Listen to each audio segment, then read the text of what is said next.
أنا ياسمين. يلا بينا نبدأ الحدوتة. كان يا مكان في ولد اسمه رامي، كان بيحب التلفزيون والآيباد حب مش طبيعي. أول ما يصحى من النوم قبل حتى ما يقول صباح الخير يمسك الآيباد، يفطر قدام التلفزيون، يذاكر، يزهق بسرعة ويرجع للشاشة، يلعب. لا طبعاً، هو شايف إن اللعب كله جوه الشاشة. ماما كانت كل شوية تقوله: يا رامي تعال العب شوية في الأوضة. يرد من غير ما يبص: مش دلوقتي يا ماما. طب تعال نرسم سوا بعدين. طب نقرأ قصة. يا ماما خليني.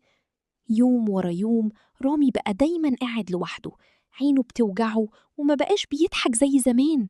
حتى أصحابه بطلوا يسألوا عليه عشان عمره ما بينزل يلعب. وفي يوم حصل حاجة غريبة جدا.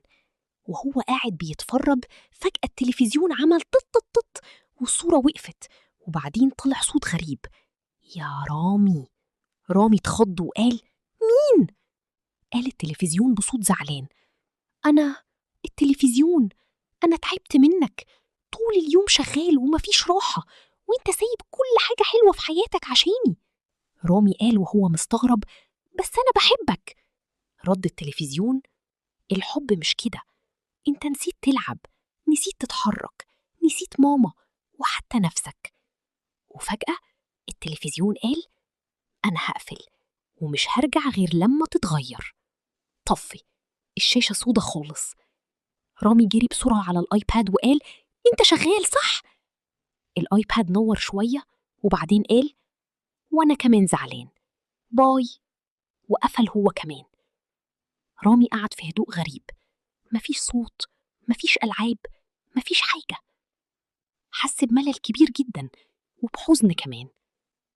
بص حواليه، لقى ألوان، كراسات، كورة، ألعاب قديمة كأنه أول مرة يشوفهم. راح لماما وقال بصوت هادي: ماما، ممكن نلعب سوا؟ ماما ابتسمت وقالت: طبعا يا حبيبي. بدأوا يرسموا، ورامي رسم شمس كبيرة وبيت وشجرة. وبعد كده لعبوا بالكرة وضحكوا كتير. وفي آخر اليوم ماما قرأت له قصة، ورامي نام وهو مبسوط. تاني يوم صحي بدري وقال: أنا هجرب يوم جديد. قعد يرسم شوية ولعب شوية وساعد ماما كمان. وبعد يومين قرر يشغل التلفزيون. داس على الزرار، اشتغل.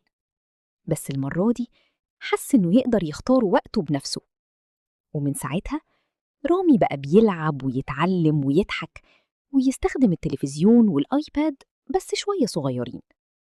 وقال لنفسه: لو سبت الشاشات تاخد كل وقتي ممكن أخسر حاجات أحلى بكتير. وأنا متأكدة إنكم يا حلوين هتعملوا زي رامي، وكل حاجة هيكون ليها وقت. تصبحوا على خير يا حلوين.